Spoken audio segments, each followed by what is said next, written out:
Hi and welcome to Design School by Wpalgoridm.com.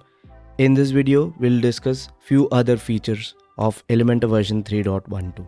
In addition to the mega menu that I've already discussed on the channel and the loop builder with alternate template, you can check them out in Elementor Basics playlist or check out the channel. They're there. So in addition to that, you have few other features and we'll discuss all of them one by one. Starting with this new color scheme, this pink and black-ish color scheme. You can see the button being pink. This is fundamentally changed. Elementor says that they needed a change for the color scheme and that's how they picked these colors. Like it or not, these are going to stay for now. So that is the first minor change. And the second change is the top bar that you see here. As you hover over it, you can see a little animation over Elementor icon. And how do you enable this? Well, just go to your dashboard first. So you have to go to Elementor in your dashboard, click on features and make sure that this is turned to active and click on save changes. Once you do that, every time you edit any page, post or a template, you'll see this top bar. Now this plus will let you add widgets. This is basically the site settings button, the hamburger menu. It's now changed to this settings icon. You can click that and that will take you out. This is basically the navigator. They're now calling it the structure.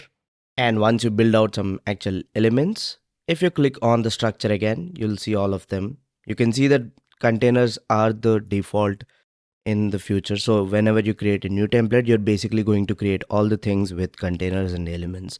There will no longer be sections and columns when you create something new. And after this, you can see the page settings by clicking the settings cog. So this was previously at the bottom left. Now it's moved here. And then you have responsive options. You can see how your web page looks on mobile, tablet and desktop. And this is basically the Finder. You can click to activate Finder. And this is basically the documentation page. When you click on it, it will take you to the help page. This is the preview button, the publish button, and you can click here to save it as a draft or a template. So everything is moved into this top bar and I really like this top bar. It's a major improvement in user experience. And the next feature is to pick custom icon for your menu card widget. So I'll just click on edit header. I'll click on my header and you can see this is the menu card widget. And now you can pick any custom icon from your icon library or you upload your own icon to the cart. So you can see the cart is changed like that. So that's a new option. And you can customize the open, close and remove items. The next feature is when you click on create a loop item in the theme builder interface, you'll now have some built-in templates from Elementor library.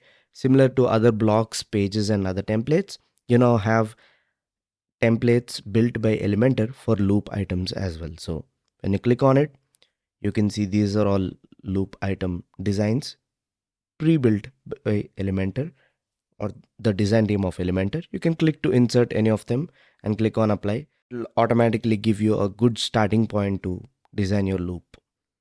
Again, it will use your dynamic data. So that's a really handy addition. Of course, you can go and change all the colors, but again, that's a really handy addition.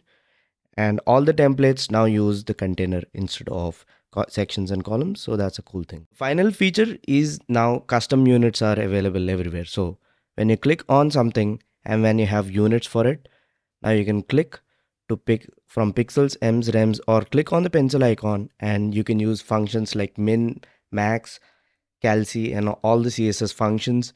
So you can basically give it any unit. So you can say 30%, even that will work, right? Percentage works, VH works, VW works, everything works, right? So totally up to you.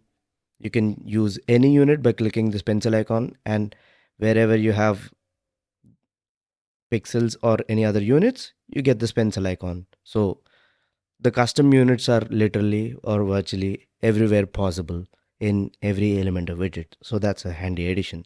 So these are the new features in Elementor version 3.12 and it's constantly improving. Head out to Elementor Basics playlist on the channel or check out the latest videos on the channel.